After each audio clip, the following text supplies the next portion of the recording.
Have you ever looked at other couples and thought within yourself and feel like, why can't my spouse be more like that? Or why can't my spouse behave like those other couples? Now, situations where, for example, social media shows you smiling pictures of some couples whose joy appears effortless, while yours feels like hard. Now, even in churches today, you listen to some testimonies that sound so perfect, so nice. And before you know it, you begin to compare, you begin to feel sad, you begin to contrast, you begin to feel cheated in your own marriage or your relationship. But do you know that comparison is like a slow poison? It drains your joy and blinds your eyes to the treasures right in front of you. That is how dangerous comparison in marriage and relationship can be. I welcome you to BlissHills Relationship and Marital Hub, and I'm Hilary Osuoha, your faith-based relationship and marriage coach. Today, I want to help you overcome this silent weight called comparison in marriage or relationship before it gradually harms your marriage. Therefore, our topic of consideration today is the danger of comparison in marriage. Now, we shall be focusing on how to celebrate what you have. Now, you must note this. The following points very important for you. You must pay attention to them. Number one, you must know that comparison breeds ingratitude. What did I say now? Comparison breeds ingratitude, while ingratitude breeds disconnection. What do I mean to explain here?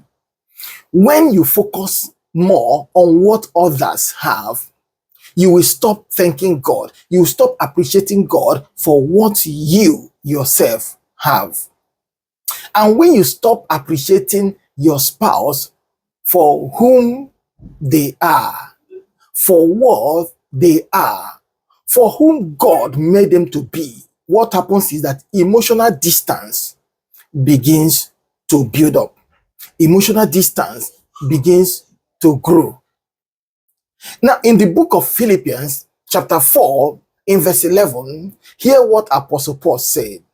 He said, I have learned to be content, whatever the circumstances. I have learned. My prayer for you is that you will come to the point when you will learn how to be contented, how to be satisfied with whatever you have, no matter the circumstances. And you must know this, gratitude is the seed of joy. And if you want peace in your home, hear me now, please stop comparing and start celebrating. What did I say? If you want peace, if you desire peace in your home, stop comparing and start celebrating that which you have. Number 2 point you must note. Do you know that when you live this way, the way of comparison, I mean, it is possible you are comparing someone's stage to your struggles. I repeat it again. When you live and operate in this way of comparison, it is possible, it's likely that you are comparing someone else's stage to your struggles. I will explain it better. You don't know what is behind the smile of that so-called perfect couple you see. You don't know what is behind their smiles. They may have, I'm not saying that it's certain, but the truth is this, they may have uh, had the same issues. They may have the same past you are facing now. They may have faced the same past. They may have faced the same tears you are passing through now. It's just that they have come out of it and they are rejoicing now. So learn to relax. God is still working out your own stories.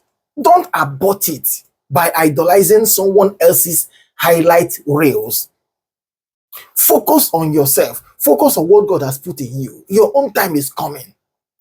Those couples you see, you are celebrating them now. They have passed through the same stage you are now, and now they have come out of it. Relax. Let God take you through the process. Number 3 point you must hear from me is this. Comparison turns spouses into competitors. When you are meant to be a spouse, you turn yourself into a competitor. And you start measuring who earns more. You begin to measure who prays more. You begin to measure who is more admired. Strong.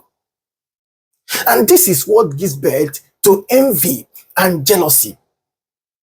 But you need to know that marriage is not a competition.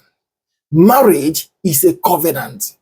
And that's why Ecclesiastes chapter 4, in verse 9, it says, two are better than one. You see, unless pride and envy comes in, then two can become divided.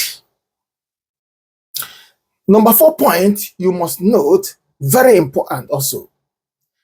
Can I ask you, did you know that it's possible that God intentionally custom built your spouse for you? Yes, it's possible, because that spouse you have now, he may be or she may be the best you can have. Yes, God intentionally custom made the person I gave to you. They may not be or look like someone else, but they still carry the grace that you need. So all you need to do is simple. Ask God to open your eyes to see your spouse's strength again. The same way you saw the strength before you married to him or her. Ask God to open your eyes to see it again. That is where and how love begins to blossom. Very important. Number 5 point, take note. You must learn to focus on growth. What did I say? Focus on growth, not on comparison. Focus on growth. Instead of asking, why are we not like them?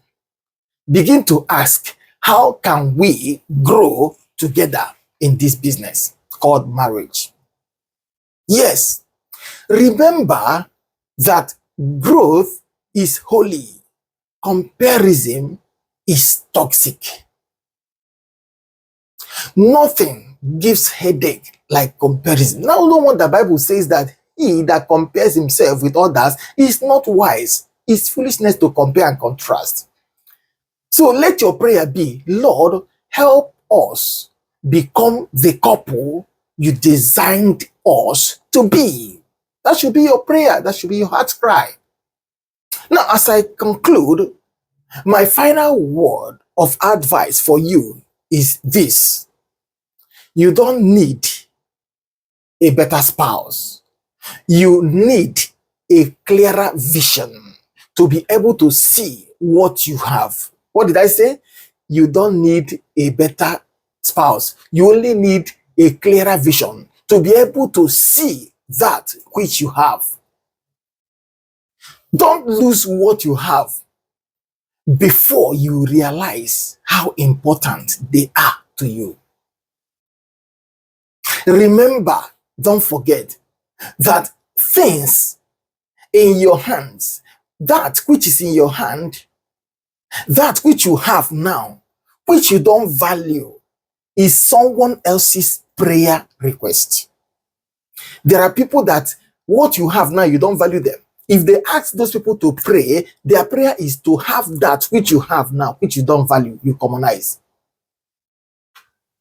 Don't forget, the love you long, the love you are longing for, you are wishing to have, is already there for you. It's just that you are not seeing it. I pray that God opens your eyes to value what is in your hand. Amen.